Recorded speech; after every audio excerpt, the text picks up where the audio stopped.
Hi, everyone. Thank you for joining us tonight for our Hood Med chat series. Tonight is our first mental health check-in, um, and it's called How Are We Coping? I'm Dr. Neecey Hudson, Chair of Hood Medicine and Science Director. And I'm Jonathan White, co-founder and the director of policy. Tonight, we are super excited. We want to welcome Denzel Caldwell to the panel. He was born and raised in Nashville, Tennessee. He's an organizer with Black Lives Matter Nashville, as well as Black Nashville Assembly and Nashville Economic Justice Alliance. And he's also part of the Water Bear Land Project, which we'll hear a lot about later. It's very cool. It's a community land trust project that's dedicated to local Black Nashville residents as a space for like cooperative development, skill building, healing, and organizing. So thank you for joining us tonight. And I want to welcome my good friend, Melanie Robinson Findlay, who's a licensed independent clinical social worker from Boston, Massachusetts. She's a clinical social worker whose work centers around fostering empowerment and promoting advocacy for populations that feel powerless within systems that provide their care. And as most of you know who've been around long enough with us, that's where we really focus on getting information to the people who are voiceless and powerless and often invisible. She served as the first Black woman to chair the Board of Registration of Social Workers in Massachusetts. She's currently in private practice providing therapy and executive coaching. She's an adjunct professor. She sits on the advisory board of the Office of Returning Citizens and is a doctoral candidate pursuing a PsyD in neuropsychology and forensic psychology. And she's just an all-around amazing human being. Thank you, Jonathan. And last but certainly not least in my heart is our newest, Hood Medicine's newest advisory board member, actually, psychologist Dr. Quinn Chipley. He's from Memphis, Tennessee, so he got that Tennessee connection. He got his BA at Rice and his MD and PhD in humanities from the University of Louisville. He also has a master's in divinity and a master's in clinical psychology. And so he recently retired from the University of Louisville, where I did my graduate work, where he was the counseling coordinator for the students and so much more to many of us. So thank you so much for joining us, Clint. Thank you so much. It's a pleasure to be here. I guess maybe we will start with you. I wanted to give you guys each, as a time to give us sort of a bit of a description of the work you do and how you sort of interface with the issues we're going to be discussing today and how you think in general people are coping. So Quinn, I'll start with you. Okay, well, thank you. Well, first of all, I am retired. So I'm not in active practice right now. The practice which I had was, quite frankly, was rather idyllic in some respects. So it was working with a very bright population of people there at the university, at the health science campus. And it was one-on-one therapy, and didn't even have to bother with the testing and things like that, which was very nice. And like, I also had the advantage of actually approaching psychology with the heavily informed with a medical approach. I had completed a year in the psychiatry residency at U of L, and basically had to leave that for mainly health reasons. I had some reasons. I was an older student. I went to medical school when I was 40, and so I was, 45 by the time I got into residency, and I had some health issues that were just impinging upon staying up all night and things like that. But nonetheless, it was a very very rich and enriching experience to be able to kind of come at the issues of people hurting and coping with the world from both sides of thought and I usually call it neurophysiology. And being able to try to understand both things that were going on. So how are we coping in the context specifically of the pandemic of COVID-19? I would give us a C+, quite frankly, or B- C+. We're doing amazingly well given the fact that we were basically having to do it all on our own. That we went through the pandemic with the people who knew what should be done not being allowed to help us do what needed to be done, and with other people in control actually keeping the right things from happening. So that's we in general. That means we as a nation, United States, Black, white, indigenous, people of color. I wish I had more experience with Pacific Islanders, quite frankly. I grew up in Memphis and went to school in Houston. I lived in Kenya, but I've never had any. Beyond that, I really don't have much experience with others. But the reality is as a whole, the population is coping. You know, I would say a C+ level, and that has been because it could have been better because but we were not granted many resources early on in an effective way to really deal well. And we'll get to that later on, but some of the markers that really tell us that we are having problems. The rise of anxiety disorder expression and symptoms, visits to emergency rooms has been increased. And that's even going to emergency rooms when people were told not to go towards emergency rooms unless they really had to. That's been difficult. There has been a distinct rise in major depressive disorders. There have been more problems of maintaining stability with bipolar disorders. And here I'm talking in terms of the classic big chunks of diagnoses that really tend to dominate the field. My particular area of interest, if I could call it expertise, which would be a strong stretch of the word, but which I have done a little bit of research and a little publication with, it's in substance abuse. And we know that there has been a 30% increase in opioid mortality during the pandemic. There's been a 30% increase in hospitalizations due to chronic liver disease secondary to alcohol consumption since the beginning of the pandemic. So we have some hard data which tells us that there are some things which we haven't, that's not been very successful. But then again, given the severity of everything which has happened, and the one thing, I mean, it comes down to dollars and cents. People's incomes have been crippled, and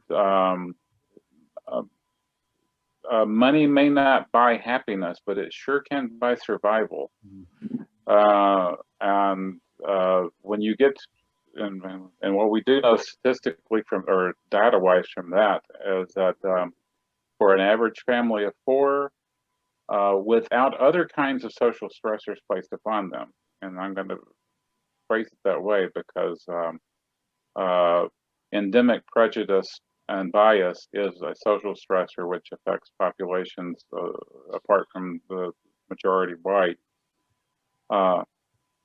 Income for an average family of 4 at $75,000 does actually produce well-being. Now, there's not a huge gap of happiness that created beyond that amount, but when you get down below that amount, it's difficult. And so it's not a rectilinear function along the way, and you can have a very profound drop in well-being when you start trying to get an average family of 4 to survive on anywhere within the $20,000 to $25,000 range, and obviously people who the service industries have been stricken hard. It's been difficult. So money counts, and it does matter. Yeah, it does. And that's difficult, and also just the ability to attend if you do have an underlying or a pre-existing condition that impinges upon mental health. Suppose you are a person who has previously been diagnosed with anxiety disorder or depression or bipolar or one of the major thought disorders. It's been difficult to stay involved and stay connected with constant care provision, with a good supply of medications if medications are warranted, with good contact with therapists. Zoom has been wonderful for so many things, and that I don't want to, and other platforms as well, Bleeding, et cetera. I don't want to necessarily plug just one, but the reality is that we do know from neurophysiological experiments that people do not respond physiologically to others by video in the same way that they do in person, and it has a lot to do with oxytocin release in the brain. And oxytocin as a chemical is really what creates trust in us. And they've done some really fascinating experiments with that, with getting people to take a scan, basically, about whether they will trust a con artist in person versus by video, and with without oxytocin being supplied to them within their spinal cord, or when it is supplied. And the short story of it is that our brain's trust chemical doesn't get released quite the same way when we're just video chatting as it does when we are in the room with someone. And this makes a big difference when you're trying to work with someone in therapy, because trust is the belief of healing. If you don't have that, then not much. Advice at that point just becomes meddling. So without the environment of trust, so it's been difficult for everyone. So I'm glad that telemedicine exists. I'm glad that teletherapy exists, but I don't ever want to discount what the importance of actually being able to be in the same room with someone is. So that's kind of a long-winded response, but I don't want to take up more time with that. But we are doing all right, but it could have been a whole lot better. Yeah, obviously. That's a great segue for you, Melanie, because with the communities you deal with, trust is often at the center of everything. Absolutely. That creates issues in those communities. So can you tell us about the work you're doing, how it interfaces with the issues we're facing today, and also what your impression of the way we're coping is? Absolutely. Thank you for having me, by the way. So most of my work has been in the forensic settings, either correctional or in the court, and also in community mental health. So I predominantly work with people of color.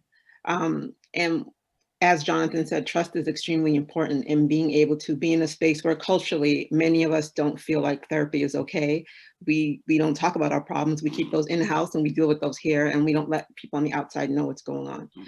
So one of the most beautiful things is when you can come into a space and see somebody who looks like you being the person to receive that information. Sometimes that makes it easier for you to open up and trust and say, okay, maybe this is okay, that I can actually do it.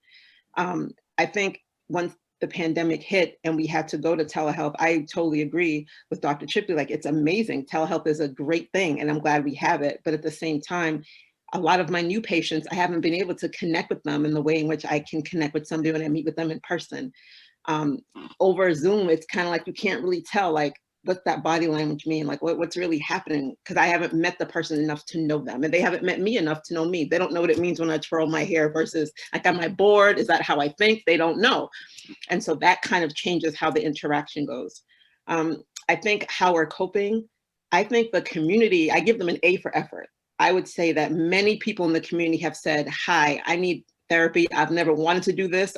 People say it's a good thing. Do you have room for another person? And I think that is amazing that so many people have come forward and said, hey, I really need to talk about what's going on. The pandemic, along with everything else, is too much for me. I give, I think, services a D because we don't have enough, right? Like we don't have enough people to the influx that came in, we don't have enough people to manage it. I know for me, I've added so many more patients to my caseload and I'm like, oh God, I have homework to do. I got papers to write. How am I going to do this? But how do I tell them no? When somebody comes to you and says, I've never wanted to do this, but I'm ready and I'm thinking I need help. Can you help me? How do you say, no, I can't take new patients? Right? And then you try to refer them to other people and then those people like, I don't take new patients. They come back and say, nobody's taking anybody. So then you can't just leave them out there when they're taking a step that's been hard for them. So I think if we had more clinicians, especially clinicians of color, available and able, I think that would really boost us up to maybe getting a B or a C. Yeah. That's such a great point. I am glad that you made it. Because I feel like, you know, even before the pandemic, the services and the access that people of color had to mental health services, even if they are part of the population that has gotten past the stigma in our community and is ready to reach out for help, that access is still lacking. So I can imagine it's been even more exacerbated by the pandemic. But I do want to say I commend both of you for your heroic efforts to meet those needs, no matter what that means for how much it stretches you, because it's stretching love and it's stretching hope, as well as you. So I love that energy. But Denzel, why don't you tell us about your work and how you think we're coping? Yeah, so I am an organizer with a couple of different organizations. First one being Black Lives Matter Nashville, as well as the National Economic Justice Alliance, whose purpose solely is to get a guaranteed income passed in the state of Nashville, the city of Nashville, and eventually the state of Tennessee. And as well as the Black Nashville Assembly, which essentially is a coalition of organizations, prison abolitionist organizations, that are trying to get Black folks to center their needs in terms of policy. So instead of hoping for the people that were given locally, whether it be council members or mayoral candidates, to hopefully give us a crumb, we're gathering Black folks together and saying, hey, what do you need? And how do you want that to show up in policy? And how can we organize to make that happen? The other half of that too, which is tied to the work that we're doing with Black Lives Matter Nashville, is imagining parallel institutions. I think the pandemic has stripped the Band-Aid off of this huge structural problem that we have in this country, especially in Nashville, where to live comfortably, you need about $80,000, but the median income for North Nashville, which is historically Black, is roughly $20,000. Wow. And so we're experiencing hyper gentrification. Prior to the pandemic, we actually experienced a really bad tornado. And I mean like a month before the pandemic became really bad. So we were dealing with a dual crisis, or arguably a triple crisis. And so on the ground with Black Lives Matter Nashville, as well as a lot of our comrade organizations, we've been doing a lot of mutual aid work. So for example, with our chapter, especially following the sort of uprisings related to George Floyd, a lot of people there was a lot of white guilt. And so a lot of people decided to send chapters funding. And so we took that, and we're actually creating a micro grant program where if you're Black, you live in Nashville, and you've been impacted by COVID, you're getting $500, period. Fortunately, we've been able to help a lot of houseless folks, single parents, who've either lost jobs, don't have homes, don't have any means.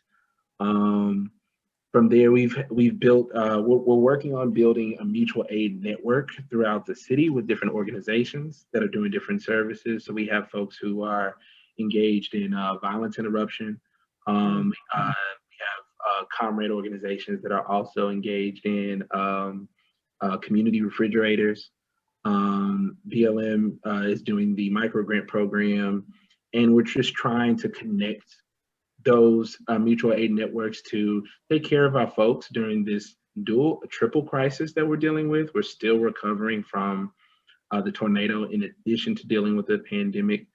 As far as the pandemic as relates to the state, it's been abysmal. I would give the state and where we've been an F, a hard F. I mean, I don't know where we stand now, but I know at one point Tennessee had the highest, I think, infection rate for COVID on the planet. And yeah, on the planet, it was our governor is withholding TANF funds, or basically public funds specifically for dealing with the COVID crisis. A lot of areas, particularly Nashville and Memphis, which has like one of our biggest Black populations, we're being forced essentially to push kids back into schools, and some public schools are being threatened with defunding if they do not comply. It's an extremely bad situation. But I think I would definitely give our community and the organizations that are on the ground A+, because some of the things that we've been able to do on the ground in response to the pandemic, in response to the state violence, because somehow they have room to engage in state violence during a pandemic, which is like amazing in a horrible way. And so it's really forced us to think differently about how we organize our people. So maybe instead of taking the streets whenever we can, it's, hey, let's find spaces where we can get folks masks. Let's give our community micro grants, or give them access to a community fridge, because a good portion of our community is jobless. Let's actually fight for a guaranteed income through National Economic Justice Alliance, because right now we're experiencing hyper gentrification on top of a lot of dilapidating services that were already piss poor, to be honest, and are only getting worse due to the pandemic and the economic byproducts that come with that. How are we coping? Mutual aid, slowly but surely building grassroots parallel institutions to the public services we have, while simultaneously finding ways to get what we were supposed to have this entire time. Helping our folks get the PPP, and educating whenever we can about the vaccinations, trying to combat disinformation and misinformation, and that's been a problem as well associated with vaccinations, and which requires us to lean on our folks who know what they're talking about, our local medical folks, and like our researchers, our virologists, folks who actually are doing that work. And so community is doing its best to cope through leaning on each other. But these systems are failing us as usual. Yeah, I don't think they were made to serve us. That's right. But I guess in terms of your community of activists and your national network of organizers, have you guys talked about ways to sort of partner with mental health clinicians to get like community needs met? That would be a really great idea to like be more intentional about. I know that various chapter members like throughout the country have been trying to find ways to create like healing spaces, which involve getting folks what they need for in response to the pandemic. But I definitely think we could be more like emphatic about like connecting with mental health services. That's something we're definitely working on doing in our mutual aid network here in Nashville. We have folks that were already doing that work prior to the pandemic. They had, I believe, a mental health services co-op. And we're just trying to create that network so that our folks will be ready to go and have some immediate services without going through so much red tape that unnecessarily exists with the services that actually don't help us at all. That's a really good idea. I'm like, I need to get in touch with Black Lives Matters in Boston. Yeah, that's what. That's dope. Do you know of any? We're gonna continue this. Don't hang up when we're done. Oh yeah. That's dope. Yeah. In the Boston area where community activists and organizers are interfacing with mental health clinicians to address the issues in the communities? Oh, are you asking? Melanie. Okay. I don't know, but I'm like, I need to get on my game, figure that out. Yeah. Because I know so many clinicians of color in Boston who would love that and who would offer their spaces for that. So now I know. Look at that. You put me on task. That's good. I'm on it. And I can connect you with grassroots organizers in Boston. Please. I know of two. Yeah, that'll be dope. I would say for Louisville, I mean, and it could be just my ignorance, but I do not know of anything that really specifically tries to forge that link. Now, of course, the one thing I didn't mention, obviously, I'm in Louisville. This has been the epicenter of the Breonna Taylor, both travesty and response. And during the absolute midst of the pandemic, and I know that one of the topics that we'll be getting to is, specifically, what is the pandemic like within that particular proper eruption of support. But first of all, in referencing the pandemic, the occupation and maintenance, which has been pretty constant, even though it has met with terrible aggression from law enforcement at times, of what we now deem Injustice Park, which was the park right across from the courthouse and basically the police station for all intents and purposes, downtown Louisville. Has been extremely well managed, well mediated within the community of primarily Black organizers, with some non-Black allies being present, but primarily it's been a BLM and affiliated organizations. The Louisville Association Alliance Against Racist and Political Oppression has been really strongly involved. It's been very. It has been an origin of community in a time of difficulty. Yeah. And oddly enough, there has been some benefit in some respects from that. People have found themselves empowered by working together. Even the marching in the street, even though with harassment and saying you can't be in the street, you have to be on the sidewalk, and then okay, marching on the sidewalk, and then being shoved off the sidewalk, and therefore being placed in the street, and therefore out of compliance, and therefore arrested, which was happening all the time.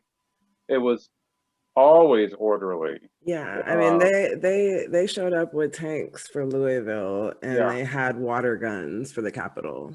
Yeah, I really like.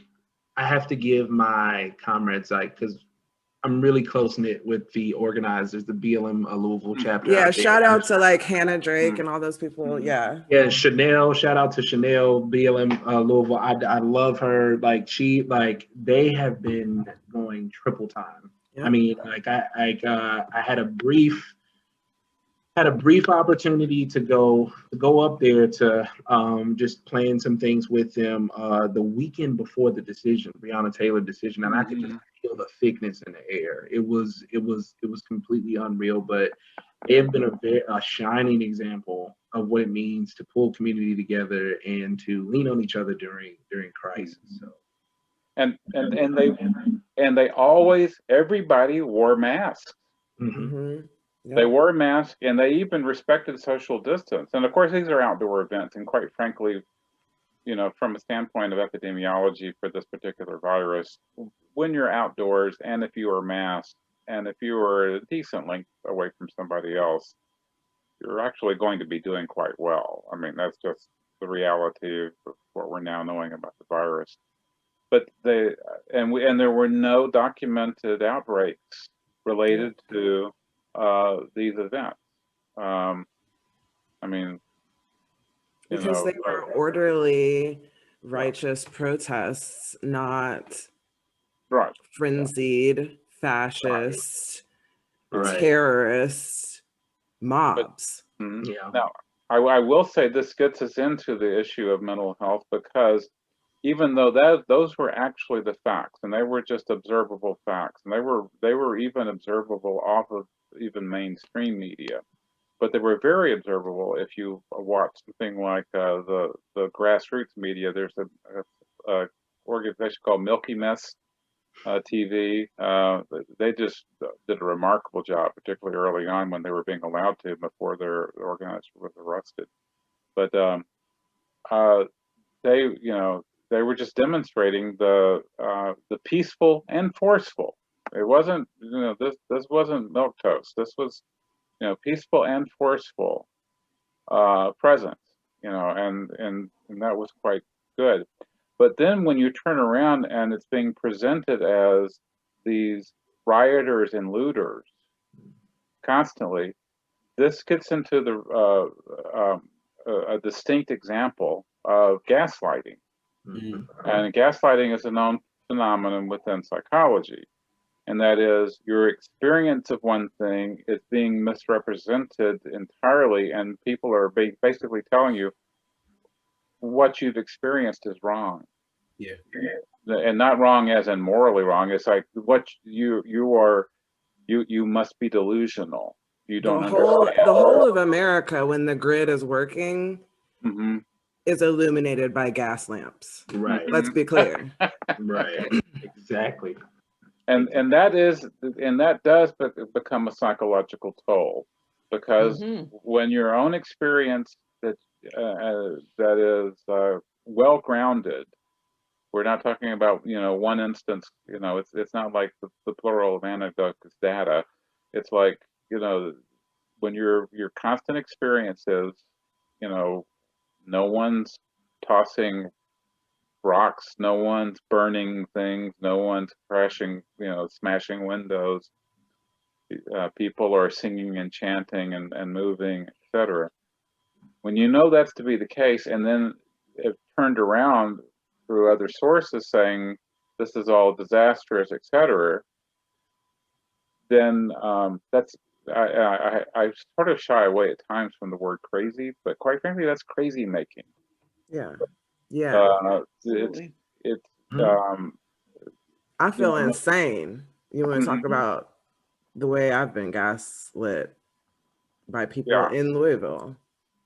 And the degrees to which we get gaslit all the time as an organization is unspeakable. Hey. Oh yeah. Can you talk about that, Denzel? Oh, do we not have time? Where do I even start? Do we not have time? I mean, first off, First of all, from your moniker, obviously, which is the most controversial thing of our age for whatever reason.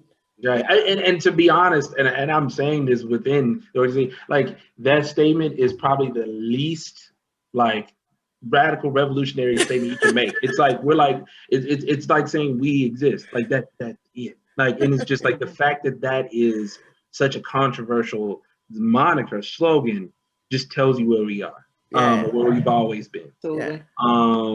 But I mean, I don't even know where to start. I mean, from the far right with just being the far right and just finding ways to undermine any efforts for Black, like revolutionary formations to form, the center, diluting any of the demands that we make. A lot of false information being spread around, like saying that we're intentions of the party or anything like that. It's just things that, like, if you were on the ground and you were witnessing and interacting with people, would be completely asinine. But because we live in an age where people are bombarded with information and not necessarily connected to the ground all the time, it creates those narratives. Anything, I think, because truthfully, because of how quickly the movement expanded especially from the Ferguson moment, a lot of it just went way beyond the organization, to the point where, I mean, and this is one of the lessons we're learning, especially in this moment, in the past 2 years, that when you're not careful, like, it's hard to establish your political line. It's hard, like, I mean, sure, like Black people should not be murdered by police, but if you aren't able to catch hold of the rapidly expanding movement and channel it in a way to where you can make the political line clear, then what happens? We get commodified, we get used for purposes that are completely in opposition to what those of us on the ground are fighting for, and we spend more time dealing with misinformation and opposition that could otherwise be, allies or anything of the sort. So, I mean, it's taxing. I think now we're at a point where it's really, it's weird, honestly, because the moments when people are activated completely throw us off, because as organizers, we're constantly, like, trying to build momentum. And then you get moments where, okay, folks see the structural problems and they're able to move around this demand, cool. But then when you get a George Floyd moment, like the one in this last summer, you're like, what? Like, I mean, I knew people would be outraged, but the level of just response was just unprecedented. Like, they want you to chase your tail so you forget what you're really trying to do. Yeah. And I mean, oh yeah, go ahead. Well, that's actually a good point. We've seen for the last year, we've really been focused heavily on COVID as a country, and we've talked about the physical manifestations of COVID, the effects it's had on us physically, but we've actually had this unprecedented focus on folks' mental health. And more than I can recall in my entire lifetime, folks have been talking about mental health, and unfortunately, there's been a politicization of it as well, as in trying to get us back to normal because of people's mental health. But can you, Melanie, can you talk about what you've seen in the last year regarding the focus on mental health as compared to previously, and also based on what Denzel was talking about with BLM and the movements and whatnot, how are these manifesting in communities of color in ways where folks feel even more traumatized by the politicization of our Black Lives Matter movement and the lack of belief in our stories and things of that nature? Absolutely. So I'll tell you a quick story about a patient I had first. She had just graduated from law school when George Floyd situation had just occurred. And she was studying for the bar at the time when we were protesting in Boston. And we had a session that night, and she was almost in tears saying, I'm not supposed to be studying for the bar. When I have kids and grandkids, they're gonna ask me, where was I at this moment? I can't tell them I was studying for the bar. I should tell them that I'm out there doing this. And I stopped for a moment and I thought about that, and I said, right now, this woman feels like she's being forced to choose between her Blackness and her professional, her moving her profession along, right? And I said, what kind of torment is that for you to sit in, right? And so what I said to her was, okay, so wait a minute. Can we all protest? Is that the call that all of us have to do? Are all of us supposed to be protesting? I said, we need some people in the courthouse. We need some people in the mental health centers. We need some people in the emergency rooms. We need people everywhere who care about this movement, because that's the way that we make sure the movement gets the right attention on every level of it, right? And so she stopped for a minute and she was like, okay. She wasn't fully feeding into it. And then I said to her, what about when the people who are protesting right now get arrested? What about when they end up in court? Who's going to represent them? Who do they need then to fight for their rights, right? I said, isn't that what and mind you, she was going to do criminal law. She wanted to do that. And I said, that's what you want to be a public defender. I said, so you studying right now, is you preparing for this? I said, because I'm sorry to say it, but we know that, God bless the mark and cross it off, that George Floyd won't be the last one, right? Yeah. Unfortunately, we'll be here again if things don't change quickly. And exactly. We stay here. We haven't left here. And I said, so we need you. And so we need you to channel this energy right now. You could protest in so many different ways. You don't have to be at Nubian Square right now. That's not where you necessarily need to be. And I think she took some moment with that. And I said, your kids, your grandkids should also learn how to salute that the Black men and women who are in the emergency room right now are no less Black than the people who were marching. Like, and we have to be able to see that. And I think that's a really hard thing for so many people. I have patients who were in interracial relationships who were struggling. Like, I don't know how to tell my partner, like, not trying to go see your parents this weekend because they voted for Trump. So what I'm do is be here and that was a really hard place to be. Like, how do I fit in both places, right? Right.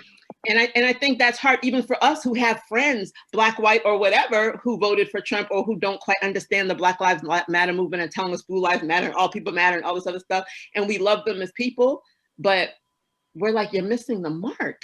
You're not quite seeing this the way we need you to see it. Because in a way, and like any of you guys speak on it, that's violence towards us, and people don't actually realize that. They don't see it. Shout "All Lives Matter" to a Black person, or you tell us that your vote for Trump was based on these issues that the wall and all this other stuff, irrelevant in the everyday lives. That's violence that Black people endure on a daily basis. So how do we as folks, how do we recognize that? And how do we get through something like that? Here's my thing. When I hear you say that, where I'm at in my life, and anyone who knows me knows how dismal my hope in humanity is, but I don't deal with those people. I don't spend my time on the internet typing at people like, but let me just tell you why racism and blah, blah, blah. I don't have time for that. We in the 21st and a half century. If we can't all touch and agree about the transatlantic trade or whatever euphemism we're calling it this century, I don't have time for that. I don't have friends who don't understand the Black Lives Matter movement anymore. I don't have friends who gaslight me about Nazis, self-identified Nazis. I don't have friends who think that that's hyperbolic and that I'm acting crazy or that, no, it's not that bad. And the question is, were they ever your friends? Right. Right. Exactly. That's the question. Exactly. And to add on to that too, for me, like the responses, it is building something new. Here's and this is one of the things that, especially Black Lives Matter, we really came to grips with and were excited about, honestly. With the pandemic, with the crisis of white supremacy, with the crisis of, and particularly in Nashville, dealing with the natural disasters we had no choice but to create our own systems that actually addressed our needs directly. Hashtag we all we got. Yeah, exactly. And so for me, this is a moment where we're tasked with building something new, because this system is, and honestly, not only is it built on our backs, in our exploitation, but because it's so cannibalistic, it's destroying itself. Hey. Yes. But Dr. King will said, cut its nose, eyes, mouth, ears off to spite the whole face. And even Dr. King said decades ago, I feel I'm integrating my people into a burning house. So we're just trying to get out. you know, and get into a safe home. And so for me, that's why I'm thankful for that revolutionary energy that a lot of the folks that I am like working with on the ground is really oriented toward building something new and just seeing this system for what it is, because it is violent. Like, because I mean, and that's the thing that I'm so thankful about with people that people are shifting towards as it relates to the pandemic, because they're like, hey, like normal is what got us here. Like, you know, like no, like the norms that preceded this put us in this really abysmal position to where we can't even respond to this pandemic properly because we have like really backwards priorities. So yeah, that's the other half of it too as well. Dr. Chipley, can you, when I tell people that these remarks are violence, a lot of folks kind of push back and they're like, violence is physical, you know, can you talk about how these types of things actually are violence to folks of color? Yes, and I will start out by talking about how they're violent to me as not a person of color. And this is an example when I was still working at U of L. I had put up there was a tiny little cork board outside of my office. I had put up Black Lives Matter sticker. And then one day when I was walking back into the office, I looked at it again and I realized that someone had gone to the trouble of printing out in font exactly the size of Black Lives Matters, all lives matter, and they had taped it over that little thing. Karen had time that day. And I of course I scraped it off, but my visceral response was rage that this had been done. And also there was a bit of fear because it's kind of like, I don't know who this is. I don't know who did this. I had no idea who did this. This was a stealth attack. And I realized if this is affecting me like this, I first of all, I had very few people of color who were clients, but I had one fellow who was a graduate student there in the department, and he was actually from one of the Caribbean islands originally, and he was Black, and he was just totally, he was dumbfounded. He couldn't understand the code of interaction of what was going on. And I said, you're missing deference. I said, the people that you're interacting with are expecting a physical response of deference. I said, I'm not defending it. I think it's horrible. But I said, it's exactly what's going on. And I said, I can't really describe it to you. It's the kind of thing that people grow up with. It's sort of like the thing that it was more profound, even, I suppose, in Johannesburg in apartheid times, where if you were the Black person, you stepped off the sidewalk into the street if the white person was walking by, for instance. But I said it is this just. But like not for nothing though, because like in Louisville, the thing that struck me the most when we moved there is how downtrodden Black people are. They are physically different. It's almost as like there hasn't been much evolution socially since slavery. Like, I'm serious. It's very troubling. I mean, it's really different. It's not. He's not exaggerating. I'm not. And this guy, of course, he's from the Bahamas, and he wasn't brought up with this, and so he was constantly. I mean, his constantly emotionally being abraded by the fact that he keeps running up against things that aren't making any sense, and it is violent. It is. You're exactly right. It is a form of violence. And it's and the reason why I emphasize that immediate response of, for me, was anger or rage, and for other people who are constantly undergoing it, is that after a while there becomes an accommodation to the rage, to where you've so internalized it, it's no longer a rage against the person. It ends up being actually a very low grade anger against self, which will become depression. Quick, fast, and in a hurry. That, Mm. yes, it's a classic definition of what depression was an internalized anger that goes against self. Mm. And it really is violent. There's no doubt about it. I will say this, and I hope this is helpful. I'm not a person of color, and it is not your job to turn my thoughts around. You need to be relieved of that as another one of your tasks. You have enough going on to survive and to help each other live. This becomes, as the quotation goes, and I probably will get it wrong,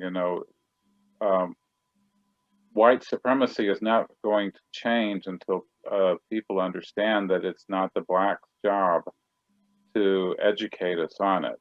There's plenty that's available for my education, and as I said, I will say this: It's the whole World Wide Web at your fingertips. Well, I was born in '56 in Memphis, Tennessee. Now, what that means is I am racist. Now, I can make decisions and I can take actions to pursue a non-racist approach to the world. But if I deny that, I am exactly in the same place that an alcoholic who's in recovery is, who thinks that somehow or another they can take the first drink, which isn't going to work out well.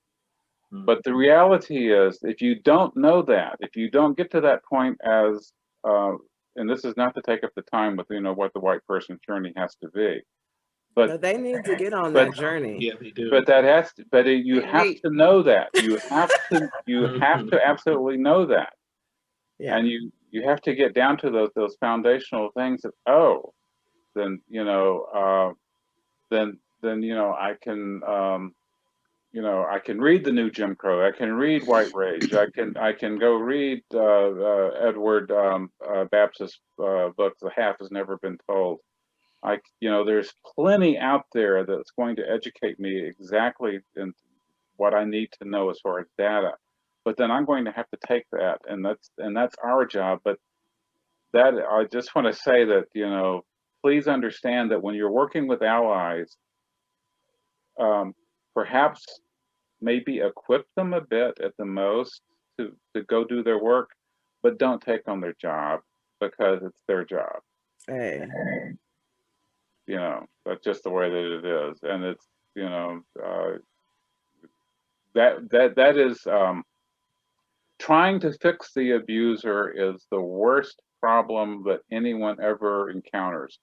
If that's within the microcosm of a single household with domestic abuse, and it's the same problem within society at large.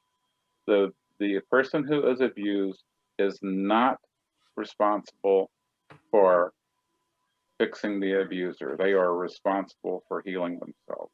I know Denzel wanted to drop something, so I'm gonna let him say what he had to say. Then I have something to say off of what Dr. Chipley just said. Go. Yeah. I really wanted to just speak to the because we know white supremacy is endemic across the country, the planet, the globe. Yeah. But just speaking to the national context, there's a certain close quarter combat that Black people deal with when existing and especially organizing in the South. We were in the land of the cotton, where cotton was once king. And it's I think it's intentional that sort of that struggle, especially in the 21st century, is overlooked. I think that there is a unique battle, because to me, I say just purely within the national context, I'm like, until questions or movements toward Black liberation reach Southern lands, then you're not freeing Black people. And I say that because demographically, most of us are still down here. And a lot of the really sadistic public policy white terrorism, et cetera, still occurs down here. And then that's not to say that any other area is less rife with white supremacy. I mean, it's endless examples. Sundown towns exist outside of the South. But it's, you know, that's one area I think where it's important to pay particularly close attention to when it comes to the heartbeat of Black folks in this country. Yeah. What I was going to add to Dr. Chipley's point was I went to a training by Dr. Ken Hardy. So if you guys can ever go to one of his trainings, he's amazing. He's out of Drexel, amazing. It'll change your life.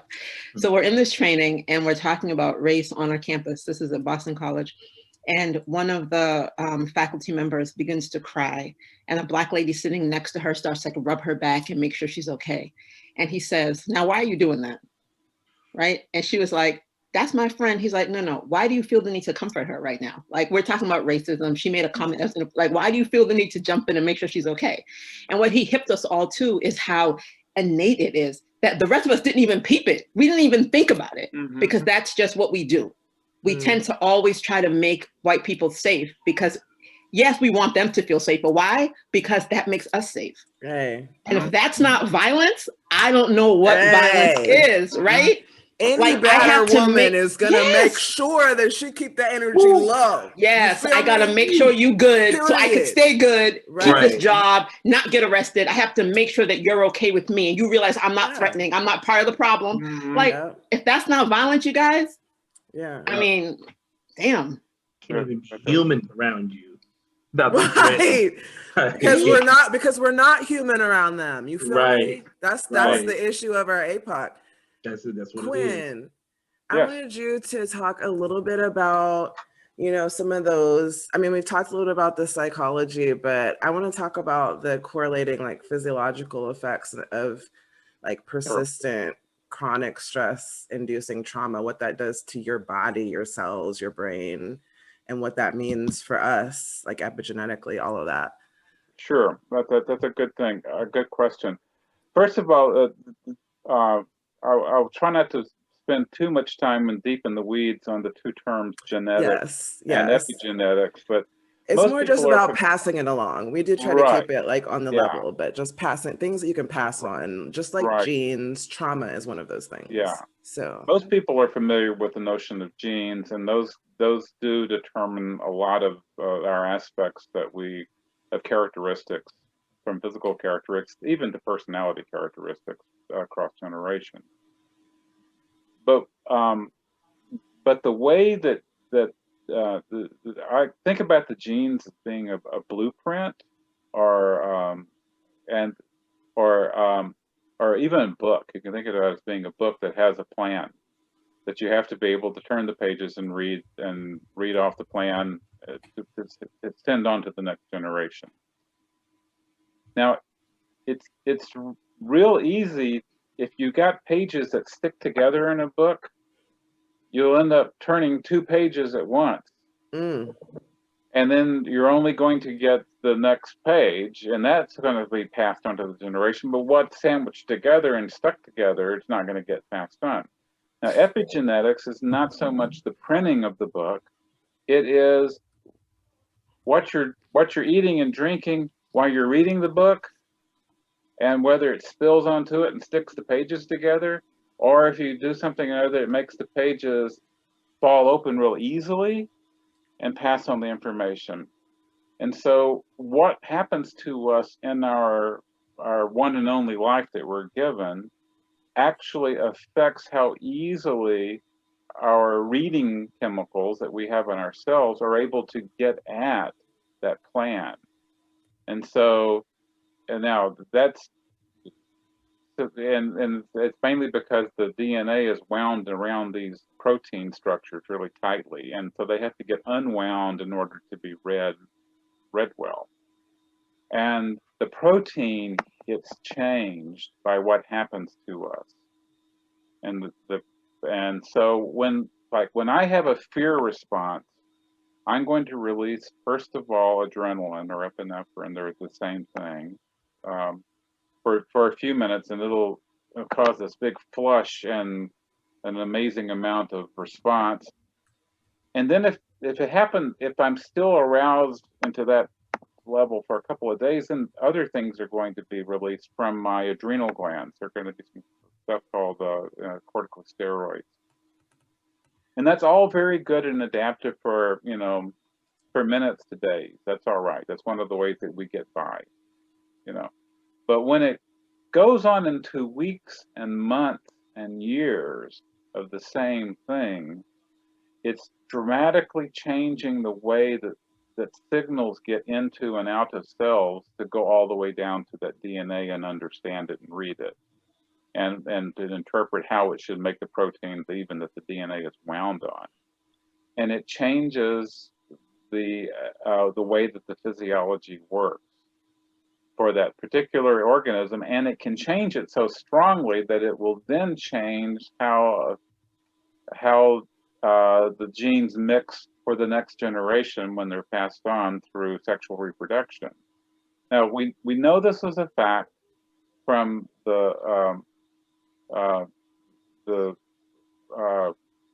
from Holland, from the occupation by the Nazis in 1943, when they called it the Starvation Winter, where the Germans made a distinct, conscious plan to starve the population. They went through one winter, and it affected their metabolism and the way that they would conserve or burn calories. And it was found out that that was actually passed on to the next generation. It didn't actually change the connection of the G and the T and the A and the C, which goes along with genetics, but it changed which one of those groups of GATCs actually got passed on to the next generation. And so we call that an intergenerational transmission of trauma. Without changing the actual genetic code, it changed the reading of the genetic code across generations. And so it can affect both the individual and the next generation. And persistent trauma will do this. And it will change everything from how assiduously you grab hold of calories and turn them into fat to hold them, how easily you burn off the fat, how the use of insulin to moderate glucose going into and out of cells, which of course affects diabetes. It affects the generation of something called ACE2, which you may have heard about if you read about the COVID virus, because that's one of our hypertension receptors. And we know that American Blacks are affected by hypertension at a much greater rate than would be their origin of ancestors or the offspring of their origin ancestors still in Africa. And for a while, we used to try to explain that by genetic changes during Middle Passage, and we found that was wrong. That was just wrong. It was wrong science because there wasn't enough time. But it can be explained by epigenetics, which is why you can have someone who is Black from Nigeria who doesn't have any issues with hypertension in the family, and they can end up immigrating to America, and the next thing you know, they have hypertension, and so does their offspring. And that's not going to be explained by genetic, but it can be explained by what we call epigenetics. It's like the impact of the environment changes the physiology. So the microaggressions that Black folk deal with, the racism, the discrimination, all those things have a direct impact on not just our mental health, but also our physical health, because of epigenetics. Yes. It's like this negative like feedback loop, right? Right. And of course for anxiety, for instance, because becoming anxious under the presence of a clear and present danger is actually a good thing. I mean, there's a reason why we have an ability to become anxious. You're supposed to. You're supposed to be able to learn how to scan the environment and say, that'll get me killed, I'm leaving, or I will fight. It's fight or flight, you know. But when it is constant like that, and particularly when there's no escape allowed for it, you're just going to keep ramping up the anxious response until the point where it's no longer an adaptive anxiety response. It becomes a maladaptive anxiety response. And it's just continuing on. And so it's the same thing. There's a reason why we have momentary hypertension for certain types of things. It shunts blood from one section of the body over to another section of the body so it can be more effectively used. But when it becomes chronic, then that's a whole different issue. So, so it does affect mental health as well. When you're constantly having to test reality about was this true or was this not true, then that's going, if someone already has a predisposition somewhere or another along the line to a thought disorder, you can finally get to the point to where they're no longer testing reality quite accurately, and you can end up with what we consider to be first psychotic breaks and things of this nature.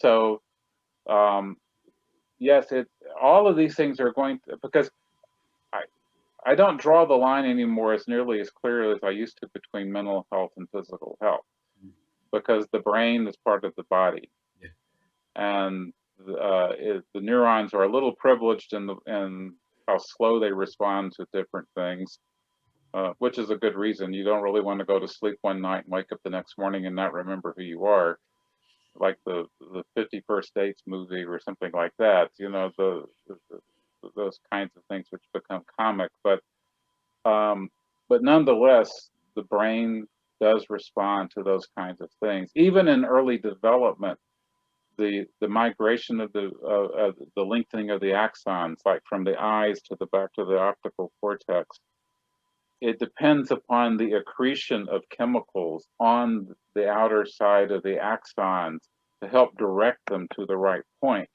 Now that's vision's one, quite frankly, that's almost a simple example compared to emotion. But we'd have the same kind of thing where there's called closeness proximity that matches along the way. For anyone who's really interested, at some point, there's a man named George Lakoff who teaches out in California, who's a cognitive psychologist, who talks about the development of different frames. And the reality is that a person like myself, I mean, I've had to change my frame, as we call it. That's a technical term, but I've had to change my cognitive frame, because my cognitive frame was one of meritocracy, that if you worked hard and you had a certain amount of input of resources, then you would always have this particular outcome.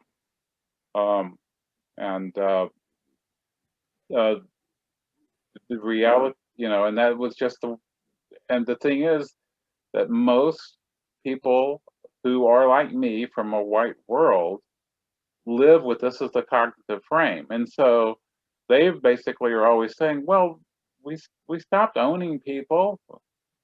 You know, what's the big deal? Get over it. It's kind of, that's really already, get over it already. Why are you still talking about it? Why are you still talking about we this? gave you a mule. Yeah, you know, didn't quite come out with the 40 acres, but you know, that, you know, but that really is the cognitive frame of, and then they say, look at all these poor Eastern European immigrants who arrived here in the country and did so well after even one generation. And it's kind of like, yeah, look at them. Look, you know, let's do a wavelength analysis of the reflected light, you know, because it makes a difference. So. Well, I mean, one of the things we wanted to like get from you guys or get to is like how we can start to address some of these issues. We know what the conditions are in this anti-Black world, and this especially anti-Black nation. But we also know that because of the pandemic, we have to socially distance, we need to isolate. How do we foster new ways for people to connect to combat that mental toll of like isolation and still emphasize, you know, the physical safety that we need to prioritize by isolating ourselves. I'm going to talk about it first in the non-pandemic mode, and then try to translate it to something that we can do under these I can't even say the word tonight, but anyway, the difficulties. First of all, I am becoming increasingly in favor of Black people being able to reoccupy Black space and to defend it as Black space without apology or guilt. Mm. Now, I'm not saying resegregate necessarily, but the reason for that is that as a white person, I don't have to really think about it, but now I don't. Now I'm one of the few white people who's actually lived in a place where I was absolute minority. I lived in Kenya for 2 years, and then another year back, and then been in Tanzania for extended periods of time since that time. So I actually have experienced it, and I remember what it was like when to get together with the quote other expats, you know. And the fact of the matter is, it wasn't so much a matter of fleeing Blackness; it was a matter of reacquainting with my, for lack of a better word, just a place of, for a moment, of I can exhale. I don't have to constantly translate. I don't have to constantly worry about things. And it's not an exact model at all, because there was no hostility involved within the situation that I was in. I still had the upper hand. We still had the car. We still had the income. We still had the, you know, I mean, we still had the colonial tradition that was still, you know, driving things. So there was a very, very different dynamic than it would be. But I do remember, if I pare it down and try to simplify it, occupying Black space is important. It's going to be important because that is when you can drop your guard. I remember I listened to your previous podcast concerning about recovering faith in medicine. And one of the things that was mentioned sort of in passing was talking about the conversations that occur in the beauty shops and the barber shops. I don't know if you remember that or not. Black barber shops, Black beauty shops provide an amazing function. Now, they're not the greatest source of information as far as, this is not where you want to go get your epidemiology necessarily at all times, like y'all discussed at that time. But what they do provide is a place for people to feel at home with relative strangers. Mm-hmm. Strangers who are like them. Places where they can, it's not like being at the family table, but it is a place of being able to just kind of be who you are and not have to negotiate all of the violent differences, quite frankly, or to only deal with the violences which are your own and not others. You know, I'm not going to be, you know, Pollyanna about the whole thing, but those kinds of situations are very important. And so within the pandemic mode, first of all, if you can convince, it's one of the leverages, quite frankly, if you can talk about the fact that, hey, you know, if you get vaccinated, it's going to be a whole lot safer to spend 3 hours on Friday afternoons in the salon. You know, that's just the way it is. That is, to be able to offer it, say this is going to be an advantage for you. Prior to that, increasing access to technology to allow for the Zooming, because quite frankly, you know, that's you know, Louisville has some good opportunities as far as broadband, et cetera, for instance, but not all the population has the opportunity for the broadband. It's expensive. You know, you're talking about something that runs to, you know, $60, $70 a month to be able to come up with a decent Spectrum internet connection, for instance. And not all, you know, so figuring out ways of people to be able to be digitally connected without having to have ridiculous, you know, phone plans, which are just, you know, I forget who actually made the quote, but you know, it costs a lot to be poor. Mhm. Oh, absolutely. You know, and cell phone plans are just I mean, they're just soaking wealth. You know, so I will leave it at that. Is just saying, you know, one of the things that's perfectly legitimate to do is, first of all, it's not your job to fix white people. And secondly, it is perfectly all right to reclaim Black space. I'm much influenced by Reverend Cosby here with St. Stephen Baptist and the fact that they've really reinvigorated Simmons College, which is historically Black college. And the whole point being that, you know, that Black people need a place to go be Black and also get educated. Not just because they don't have to be fighting another battle at the same time that they're, you know, trying to learn the chain rule, you know, in calculus, whatever. So, Melanie, what are you kind of seeing in your practice? Like, what lessons are you kind of taking for like finding new ways for people to connect and stay sane? First, let me say, if we could find Black hair salons that can get you out in 3 hours, I think every Black woman will get vaccinated. But I went natural because I could never find that. So that would be great. So what am I finding? I'm finding, like, much in line with what Dr. Chipley is saying, is finding the Black space. I find that a lot of people are reaching out and they're saying, I want to see you because you're a woman of color. I want to see you because you're a person of color. So I'm thinking that the other thing that's happening is a lot of people, especially with people not trusting the vaccine and all these other things, is they don't trust medical. They don't trust their doctors. Their doctors don't look like them, right?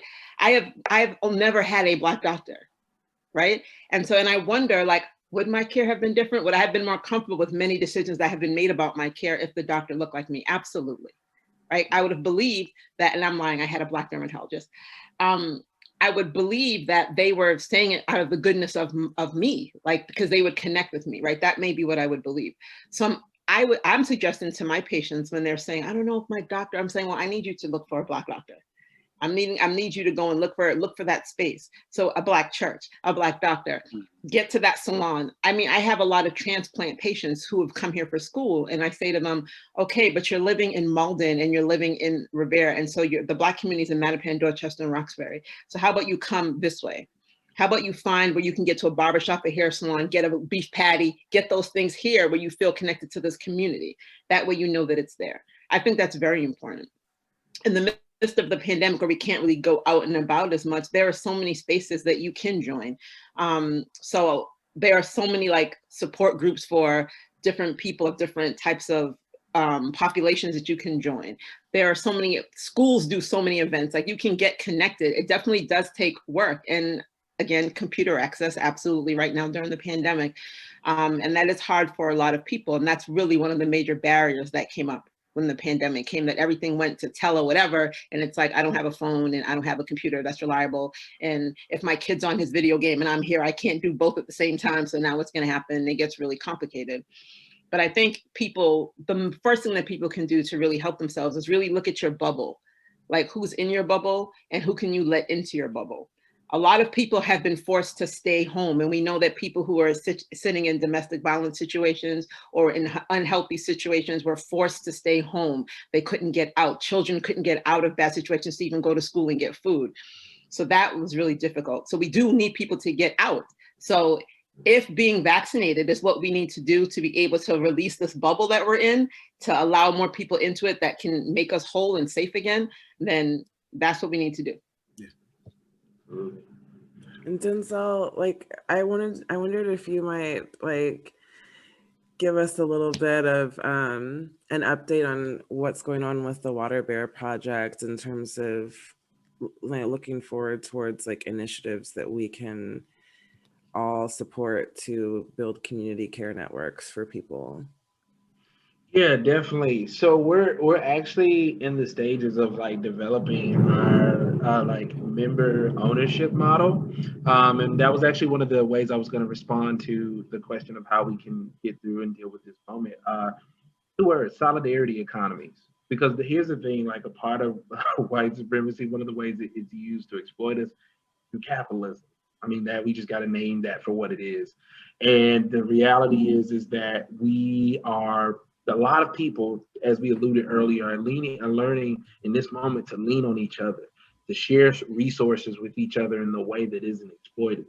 And so one of the things out through Water Bear, for example, Water Bear really embodies that spirit. We're still taking fundraising donations and stuff, but What's the website? it is Water Bear, I believe, Water Bear Co-op Land Project.com, and I can drop the link. Thank you. We'll put that in the chat. Here.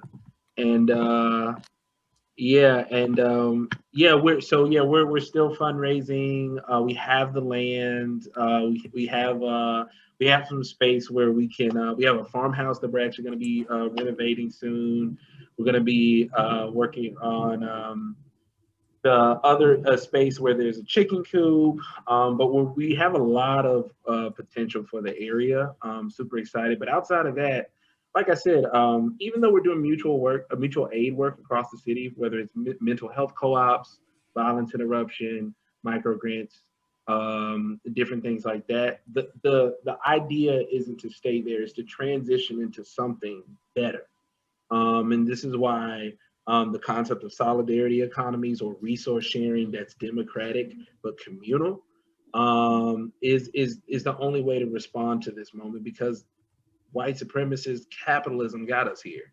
And we can't expect to use that to deal with the problem when it created it in the first place. So definitely to the point about bubbles, like leaning into those bubbles, like, hey, like if I don't have like the resources that I need to do what I need to do in here, can a neighbor help?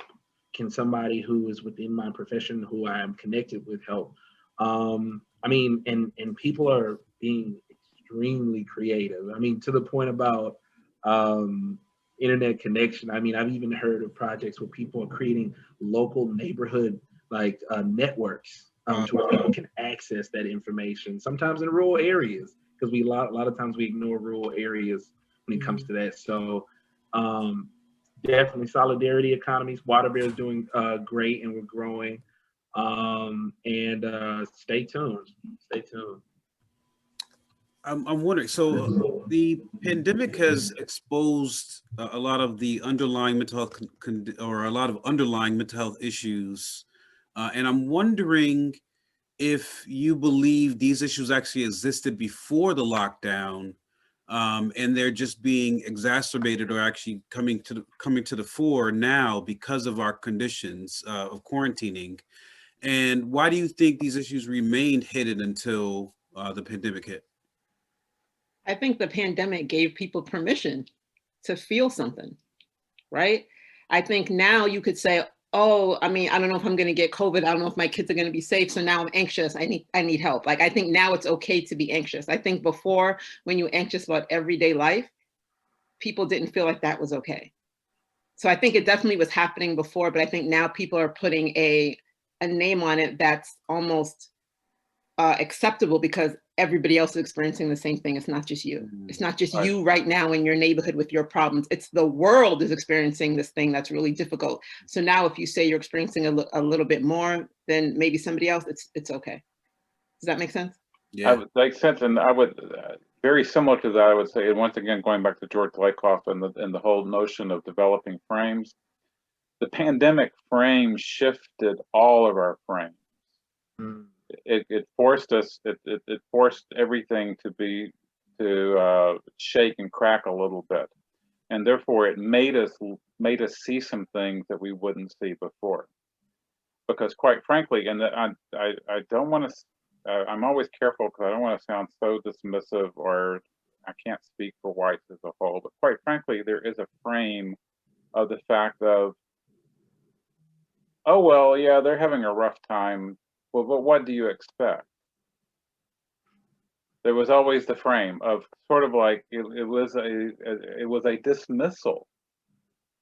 You know, honestly, when we first started the conversation with you about getting into the way that, you know, the trauma and the violence of like racism and fascism and terrorism and what that does to our mental state. But honestly, lately, I've been thinking about like, what does that do to them? What is it doing to white people over time? What is y'all's epigenetic change? Because it certainly seems like a loss of empathy over time. It certainly seems like a desensitization to death and murder. It has its own damages.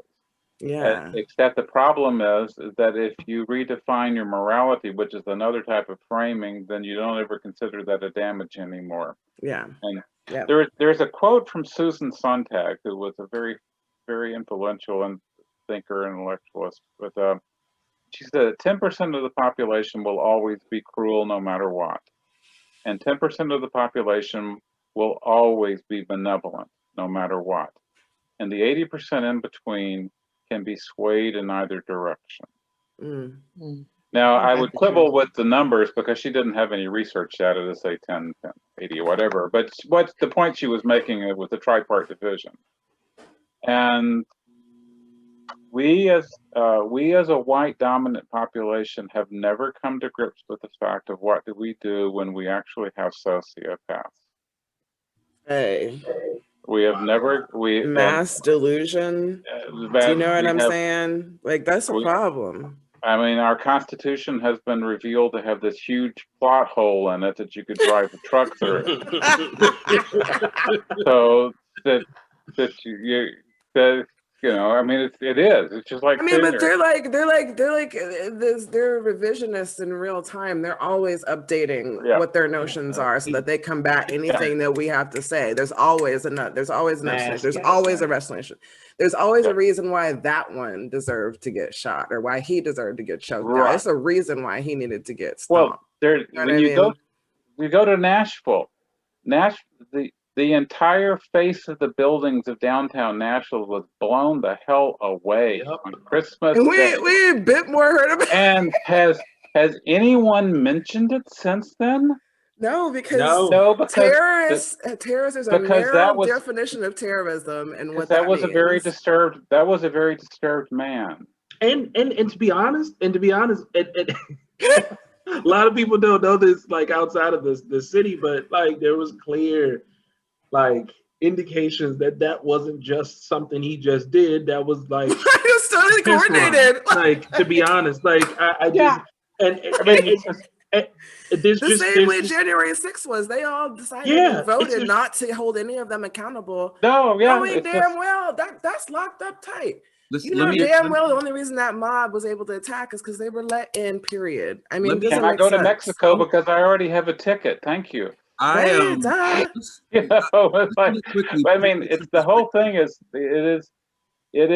is bizarre, but I mean, I can moralize about it, but I'm really interested in the whole notion of how do you work with the middle 80% if we were to assume that she's right, about 80, and then how do you protect yourself against the top who cannot have empathy? I mean, they are absolutely incapable, and they are heavily armed. And I would also, based on what Neecey was saying, and potentially this epigenetic change that white people are going through, that 10% that's continuously malevolent is probably growing because of the atmosphere of white supremacy. The lack of consequence, empathetic and consequences for their actions. But let me put something really quickly in perspective. And this kind of goes to, what Black people think when they see what happened on January 6th and what happened in Nashville. In the 1960s, the FBI knew when and where Dr. Martin Luther King Jr. was taking a shit. Excuse my language. Yes. They knew everything about him during a period of time in the 1960s, everything. With 1960s technology, they knew everything. But in 2021, you're telling me you don't know that some crazy person is going downtown Nashville to blow up a car in the middle of a business district, or that thousands of people who wrote on the internet they were coming to cause chaos in the United States Capitol were going to storm the Capitol in 2021. And so Black people sit back and see this stuff and say, wait, just a couple of months ago, we had some Black Lives Matter protesters peacefully protesting in an area, and we had tanks on the streets to protect the area from these Black Lives Matter protesters. But Jonathan, the difference is that, when people, the difference is the perception, because for us, it never rises to that level, right? Like, so for us, we are constantly fighting this battle of legitimacy, like whether our cause is legitimate, whether our lives is legitimate. Right. These are emotions. Right. Please. Yeah, I would add on to that too. Like for me, this is why I always use the frame of colonialism, because it, when you think about that, using that frame of using the tanks, foreign policy is just imported domestic policy is just imported foreign policy. The way that we're being treated in the Fergusons and the Nashvilles and Baltimore, it's the same occupation that exists in various parts of Africa, the Middle East, with Black and brown people. It's just and then when you put it in that frame, it's just kind of like, oh, okay, so this is a global phenomenon, right? So when Black people decide to respond to the daily violence of white supremacy, it's met with resources from the state. And this is why we'll always be labeled as terrorists. Even the definition of, I had to go back and forth with the Nashville bomber, right? With some folks about the Nashville bomber locally. I was like, do you realize how even calling them terrorists isn't enough? Because the way that the definition is even framed, you can't even put the onus on anything beyond Black and brown bodies. It's inherently, I can't put it on the state. Because look at what they're protesting against. When we're protesting, what we're protesting is literally the state. Right. Because they are the ones that have instituted the conditions under which we are oppressed. Exactly. When they're protesting, they are reiterating their right to be able to hunt and kill us without retribution, with impunity. Right. And every time that's infringed upon, we kick up a civil war in this piece. That's just history. And then it's like, how dare you feel like you have the right to be out on these streets demanding better than what we're already giving you? Right. We've allowed you to work and vote. What else do you want? And when they storm the Capitol and they're saying we're mad about whatever, it's like, you have the right to be here. This is your whatever amendment they want to use, your right to be here and say what you want to say and do what you want to do. But we don't have that same. Them amendments don't account to us. And to be honest, we don't qualify.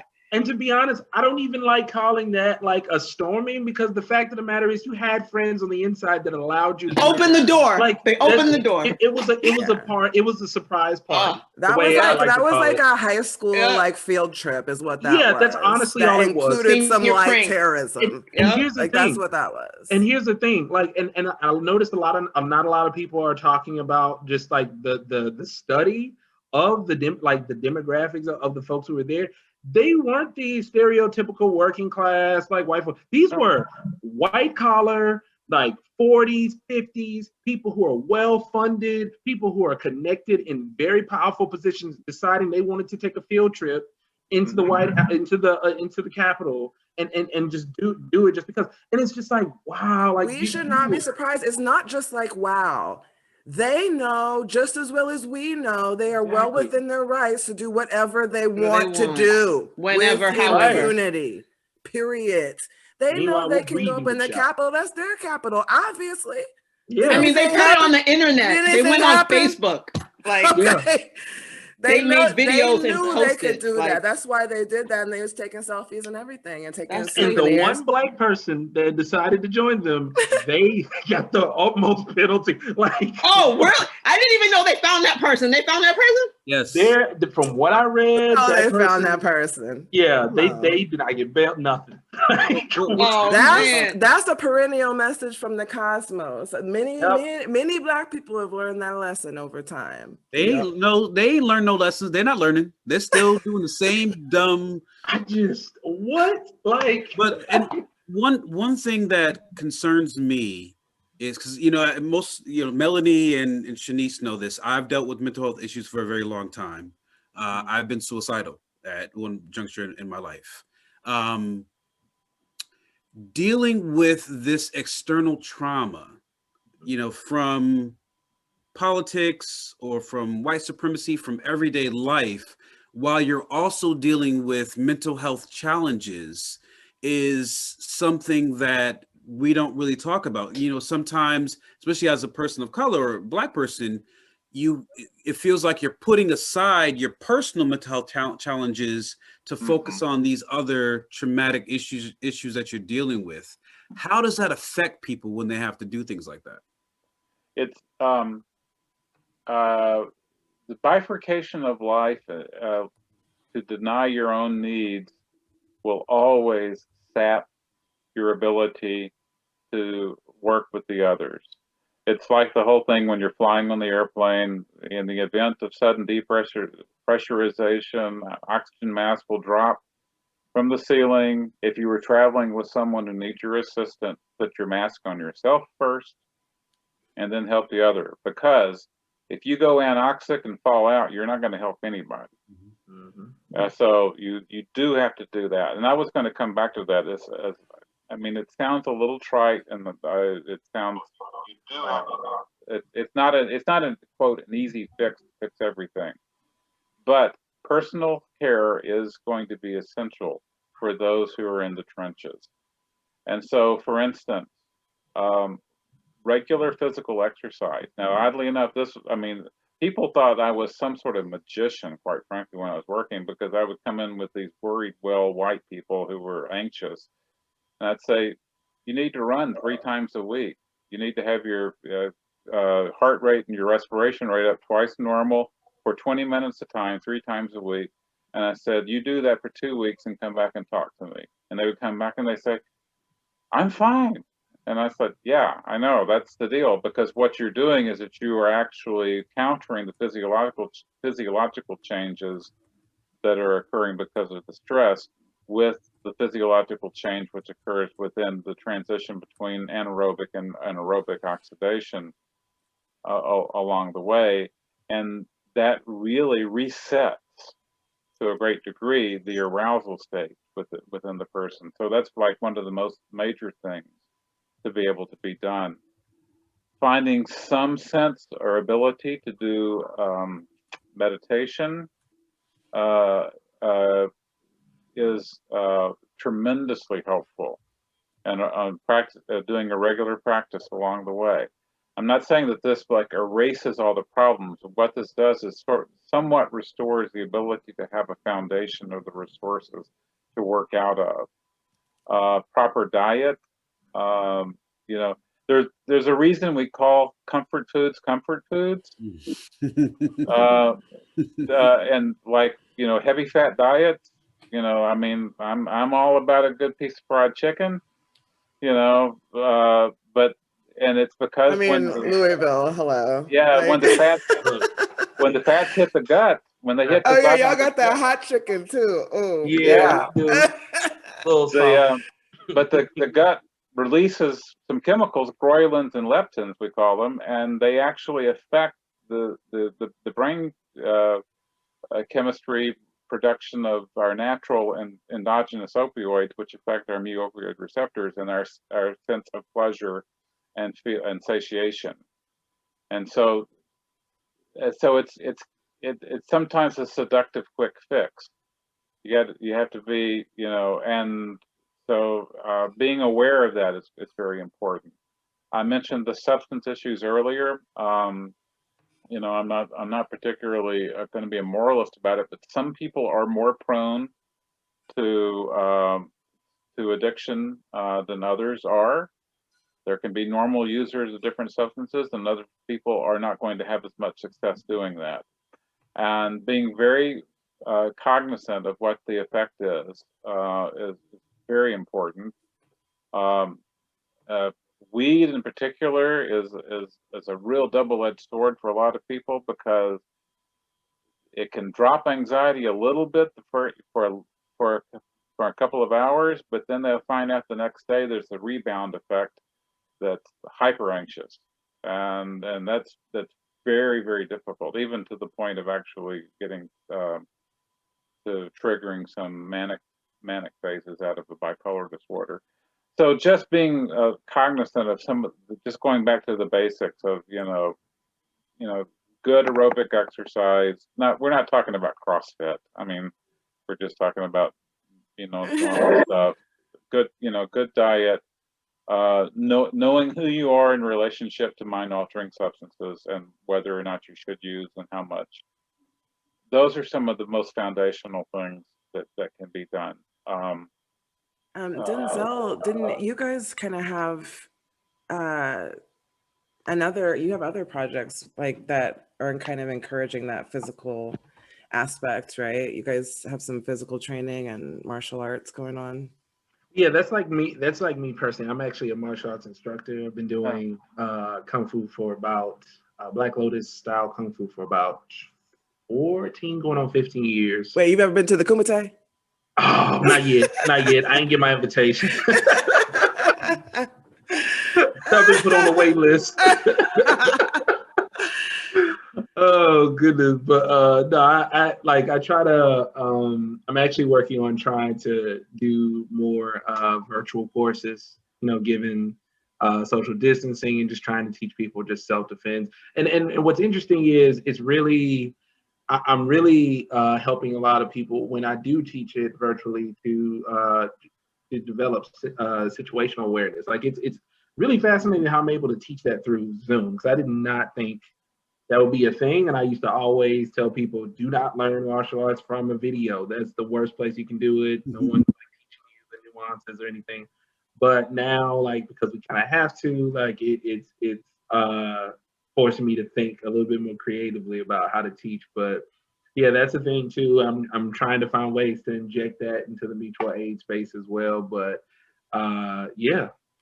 Do you feel like a lot of people who are taking advantage of that, and then like the gun training and all that stuff, like, do you feel like it's helping people feel more empowered about, you know, this living in with this constant existential threat? Yeah, I mean, yeah, I think so, because so many people are understanding like the seriousness of this existential threat, like from like COVID to just like terrorism and white supremacy, and people are like, I've seen so many people that have always been on the fence of like learning to protect themselves, whether armed or unarmed, to like they've just like, no, I need this. This is a necessity. It's not, you know, like it's not about like enjoying some of these things per se. It's about like, I need to learn how to cook. I need to learn how to clean. I need to learn how to defend myself. Like, and I need to learn how to exercise and control my body and be able to practice bodily autonomy and determine when I want someone to interact with me and when I don't. And so, like, a lot of people have been feeling the power. A lot of Black people. I have never seen so many Black people get involved in like just this type of like self-defense work, both armed, unarmed. Like it's an opportunity to build community. Another opportunity for that. More importantly, but yeah, a lot of people are leaning into those skills, and it's a beautiful sight to see, and also so necessary. Yes. Melanie, Dr. Quinn made this awesome analogy about airplanes and how when that sign comes on, it says, put your mask on first before you help anybody else. But I feel like in the Black community in particular, but in communities of color in general, we have a tendency to go the opposite direction and worry about putting other people's masks on before we put our own on. Do you find that to be true? And how do you address that with folks? So true, Jonathan. Such a great question. And I'm a real simple person, so I bring it back to basics with my patients all the time. And I know sometimes like, this is what I'm paying her for. Like, I could have thought of that myself. Is I'm big on the power of choice. So the one thing that I promote to all of my patients is you have choice. I don't care what anybody says to you about anything. You always have the power of choice. You choose how you're responding to everything and anything all the time. And I keep it simple with them, and I'm into journaling. Like I want all my patients to have journals, all my friends, everybody I love, like one Christmas, everybody got a journal. Like, I think it's important that you just really, you're thoughtful and you unplug and just get to know yourself. Like, what's happening for me? Why do I care about this? Why do I feel the need to make sure everybody else is okay? What am I ignoring by doing that? Right? And a lot of times it's ignoring our own needs because we don't think anybody else is willing to fulfill them. So we push them aside and we start to fulfill other people's needs, hoping that they'll somehow decide to fulfill ours too. But as we know from dating, 15% never comes. So you might as well just give that up. So I tell people all the time, you have a choice. You can choose you. And choosing you doesn't mean that you're not choosing everybody else. Just like saying Black Lives Matter doesn't mean you're saying nobody else's life matters. What you are saying is this particular thing that I am talking about is what's important right now in this conversation. And I need us to pay attention to that. So right now I'm important and I can't be for anybody, anything until I'm good through myself. Because then I get to give more of me if I take care of me. You know, like I like that you said that, because I feel like for me, like, and for a lot of people who, you know, come from different circumstances, the way that our communities are set up, you know, you end up being really codependent with different family members because you depend on different people for different things in order to get by. And then you end up in a crisis like the pandemic, and you're right, you end up always putting yourself and your needs almost last, because now it's like, here's another crisis, like kind of like constantly trying to like manage the crisis, but it's, in this case, it's real and it's like never ending apparently. So, yep. Yeah. And we'll always find a reason not to take care of ourselves. If yeah. given a chance, we'll always find that reason. That's why I always emphasize choice. You can choose to do different today than you did yesterday or even 5 minutes ago. We always have choice. Yeah. That's even more prevalent when you think about the number of households in Black and Brown communities that are run by single parents, you know, who often don't take the time to do self-care because they're so focused on caring for children or caring for elderly parents or other family members and whatnot. So, that really hits home.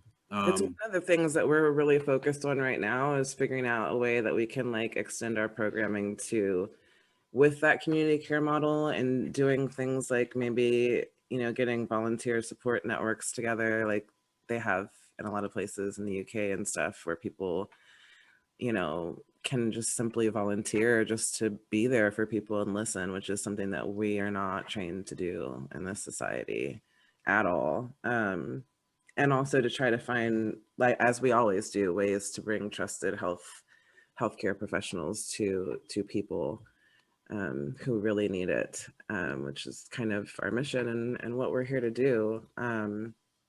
And I guess in terms of, this conversation around promoting self-preservation, how that absolutely has to include vaccine education and mobilizing people to get vaccinated, because vaccination is the most self-caring thing you could possibly do right now.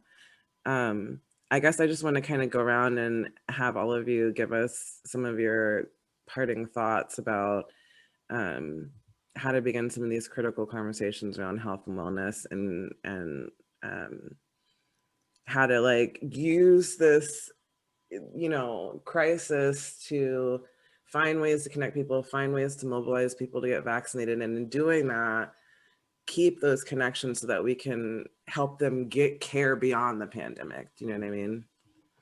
So Melanie, why don't we start with you? Okay.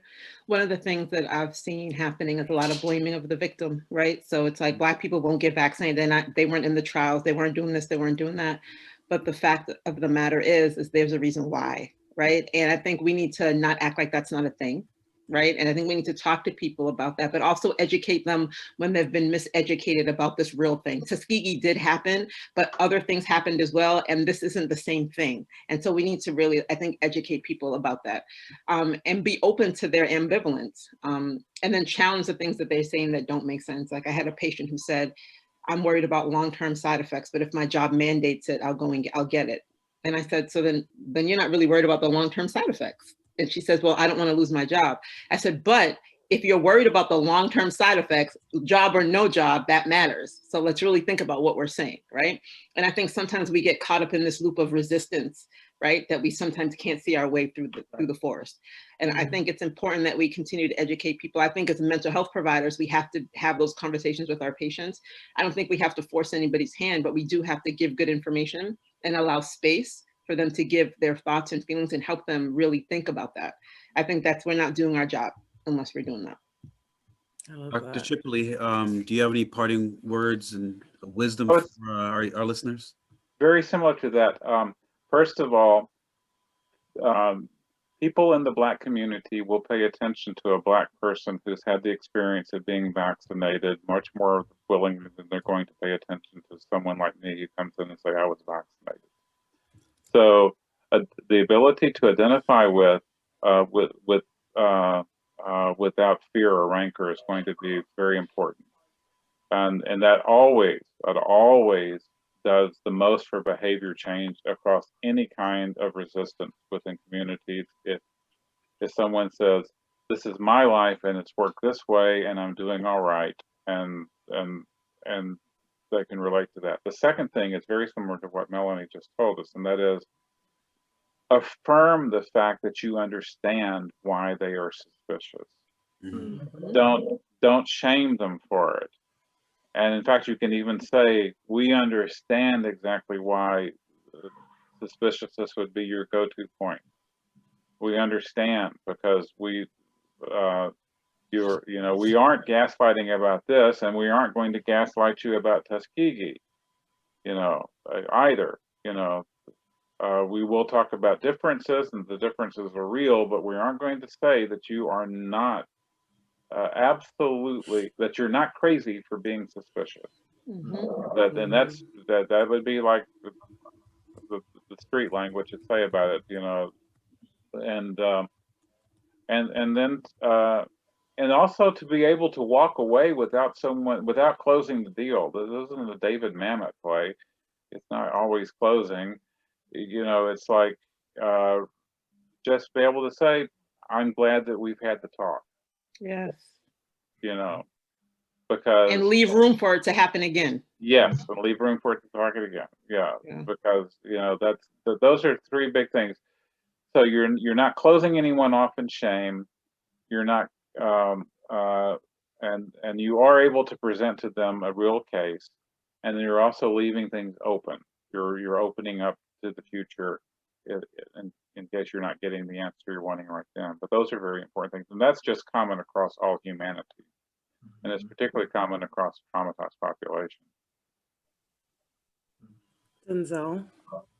Yeah, I would build on that and say that we need to normalize those platforms. So like following Hood Medicine initiative, like I think like in our local spaces, finding ways not only to host those conversations, but also create community systems, solidarity economies, again, to take care of other people's needs in the meantime while we're having those conversations.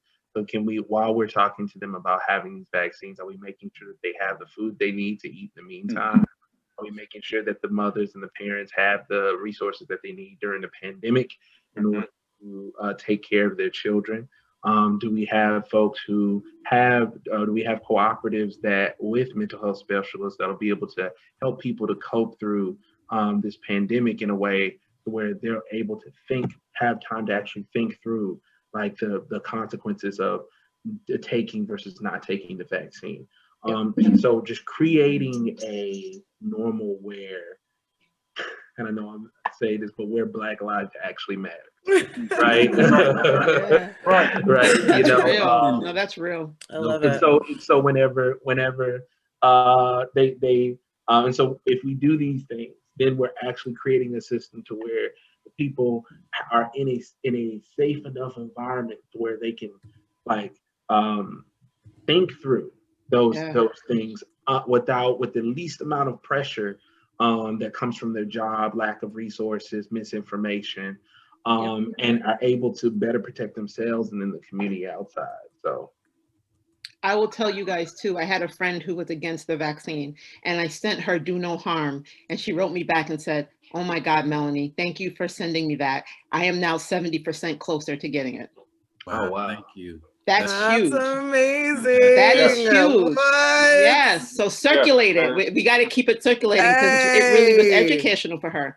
Yeah. I love that. Beautiful. That's beautiful. Yeah, for real. That warms my soul in a way that I can't even. Hey, we want to keep it going because here's the thing: we want to be here at the end of this. We, are 12% of the population, but we're dying at almost 4 times the rate now of everyone else. That's not gonna work in a numbers way.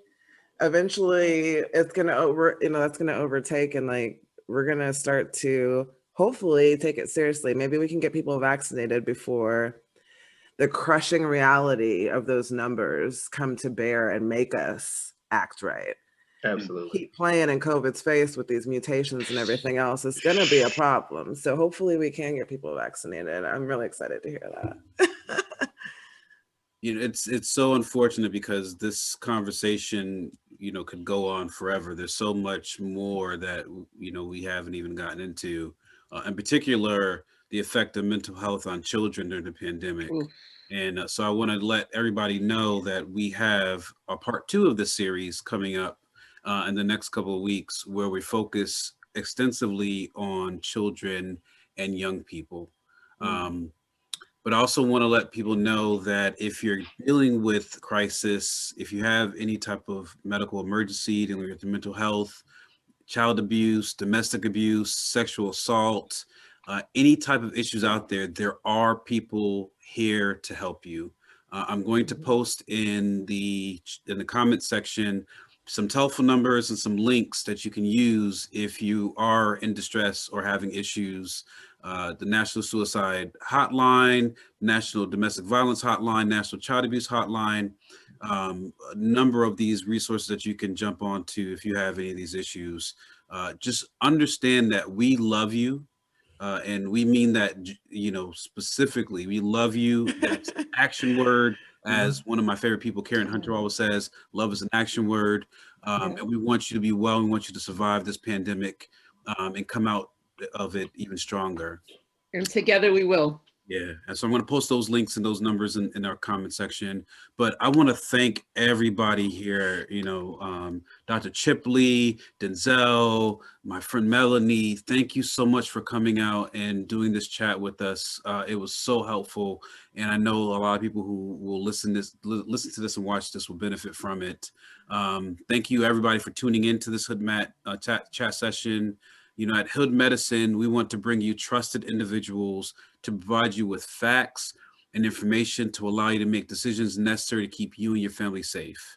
Please follow us on Facebook, Instagram, Twitter, and support our efforts, donate to our cause, find out about our next events. You can visit hoodmedicine.org, or you can find us at hood_medicine on IG and Twitter, or Hood Medicine Initiative, all one word, on Facebook.